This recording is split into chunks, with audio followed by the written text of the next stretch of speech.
Hello, I'm Panos Kotzathanasis, and this is Bad Accent Video Reviews. Today we're going to speak for another anime, one of the most anticipated titles of the year, which is as usually under the shonen category, Kaiju No. 8 by Shigeyuki Miya and Tomomi Kamiya, and by Production IG Studio, who handled the animation. While the waiting was definitely deserved, and Kaiju number 8 is definitely a production of quality, the title also follows one of the latest trends as dictated by Jujutsu Kaisen, taking many loans of past titles, both shonen and otherwise. But before we deal with that aspect, let us take things from the beginning, starting with the synopsis that was initially written by Nubia in the written article, in the written review about Kaiju number 8 in Asian Movie Pulse. The story follows Hibino Kafka, a middle-aged member of the Kaiju disposal unit whose job is to clean up monster corpses after battles. Although he carries out these duties with pride, his real dream has always been to join the defense force, fighting Kaiju on the front line instead.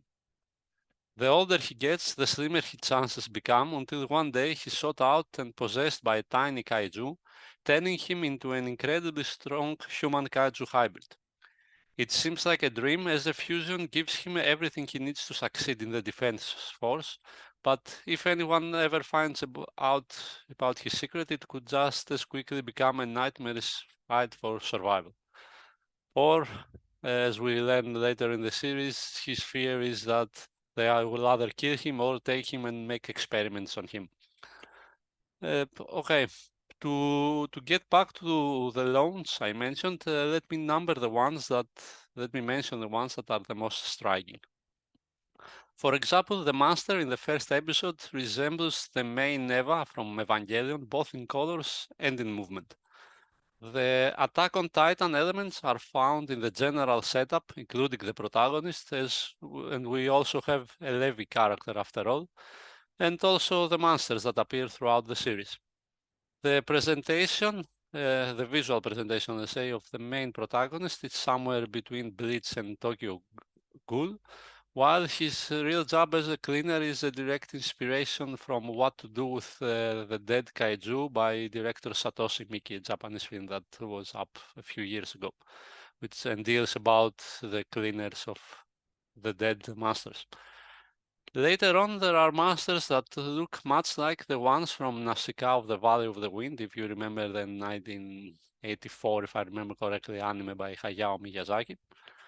The whole setup with the inner competition, the training that tends to a bloody battle, the flashbacks before the battles, and a number of other elements will definitely remind you of Naruto.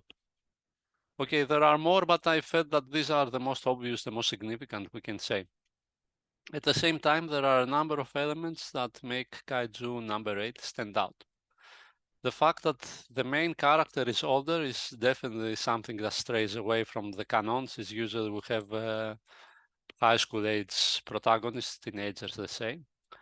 And most of all, again, this is a spoiler, that he is discovered after all, makes the whole thing stand out, and also induces the story with a dramatic essence that definitely helps in terms of entertainment. The usual rivalry we found in all those shonen animes, with the protagonist having another guy who they start maybe at the same level, or one is a bit up and the other tries to catch them, but this relationship evolves through the story, is now turned completely over its head, since the rivalry is first with Miya, a girl who seems all-powerful among the cadets for the defense force, but later on seems to look at the protagonist with someone of a romantic angle, despite the difference in age. And the same applies with Mina, who is the leader of the force the protagonist is trying to get into, and is actually an older friend that they both have promised to fight monsters together. Particularly the race aspect is very appealing to watch, since the rivalry is turned into a romance, and this works quite well for the economy of the story. There is also a lot of humor here, which most of the time, particularly in the beginning of the series, is much pedantic, including the ever-present silly faces, which I personally cannot stand to watch anymore. But on occasion is quite good and smart, intelligent, which is another unusual element for shonen, particularly in terms of humor, which tends to be more flat, let's say.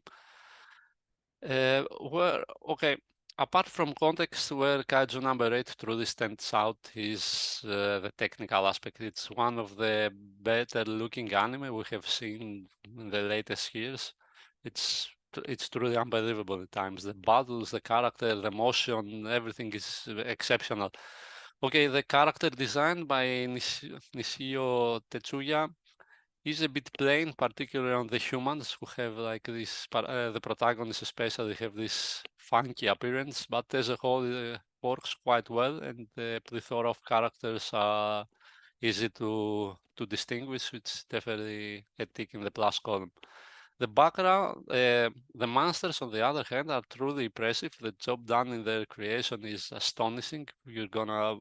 I found myself pausing the stream to watch them again. They are so impressive. And the same applies to the backgrounds, with the level of detail being probably the highest level we have seen in a series. The quality is borders the one of the movies, actually. It's much more than what we usually see in TV series. And the same applies to the animation by Production IG, who they have done a splendid job throughout, both in the action scenes and the non-action ones. Even the intro, when you watch it, is probably one of the most impressive intros we have ever seen in an anime.